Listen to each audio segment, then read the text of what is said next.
All right T20 वर्ल्डकपको fever is on. गभर्मेन्टले नेपाललाई सपोर्ट र अब नेपाल सपोर्ट गर्नको तपाईँलाई त हामीले हेर्न पर्यो। तपाईँलाई मैले पहिलाको भिडियोमा पनि भनेको थिएँ कि हाम्रो वर्ल्ड कपमा लाइभ हामीले यसरी हेर्न सकिन्छ। बट त होल देशको भयो। आज हामीले सिम्पली नेपालको बारेमा चाहिँ हामीले कसरी कहाँ हेर्न सकिन्छ र दुईवटा मेथड रहेको छ नेपालको वर्ल्ड कप हेर्ने।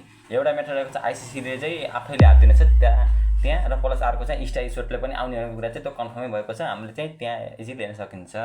सो तपाईँले स्टार स्पोर्ट 1, 2, 3 भन्ने छ। 1, 2, 3 मा चाहिँ अब नेपालको दिन अब इङ्ल्यान्डहरूको कसको म्याच छ सके हिन्दीमा चाहिँ उनीहरूको म्याच गर्न सक्छ। प्लस इङ्ग्लिसमा चाहिँ हाम्रो टिममा हेर्न चाहन्छ भने त्यसमा आउँछ स्टार स्पोर्ट 1 अथवा 2 मा आउँछ। अथवा हिन्दीमा पनि तपाईँको आउन सक्यो। र अब अर्को आयो चाहिँ तपाईँको चाहिँ मैले भनेअनुसार चाहिँ स्टार स्पोर्ट सेलेक्टमा नै आउन सक्छ। 3टा अजारको च्यानल पनि छ, तिनीहरूमध्ये एउटामा आउँछ। र प्लस अर्को मेथड रहेको छ ICC.tv अथवा ICCको एप्लिकेसन गरेर। ICC एप्लिकेसन गरेर चाहिँ खुलेन क्यारेन भन्ने हुन्थ्यो। र T20 वर्ल्ड कपको चाहिँ हामीले यसरी साइनिङ गरेर भनेको थिएँ। र त्यहाँ चाहिँ त्यसको लागि चाहिँ तपाईँले चाहिँ त्यहाँ साइडमा ICCको एप्लिकेसन डाउनलोड गर्न अथवा लगइन गरेपछि चाहिँ त साइनिङको अप्सन भएको हुन्छ प्रोफाइल जस्तो त्यहाँ छोडेर चाहिँ तपाईँले चाहिँ गुगलदेखि अथवा फेसबुकदेखि जेदेखि लगइन गरेर इजिली हेर्न सक्नुहुन्छ। लगइन नगरिकन तपाईँले चाहिँ हेर्न सक्नुहुन्न। त्यही भएर लगइन चाहिँ गर्न नबिर्सनु होला।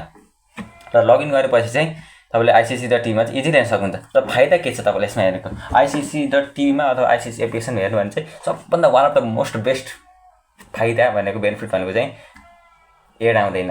र हामीले त्यो चाहिँ के भयो बिचमा एड आउने बेलामा क्रिकेट हेर्नुभन्दा त एडै बिना चाहिँ क्रिकेट हेर्नु कतिको मजा छ। तपाईँले चाहिँ ICC.tv देखि हेर्नु भने चाहिँ एड आउन र उता हेर्नु भने एड आउँछ। त्यही फरक। यति हामीले यसमा गएर हेर्न सकिन्छ। र नेपालको सपोर्टमा चाहिँ थाहा लाग्नुपर्छ। So best of lock. Thank you, by by.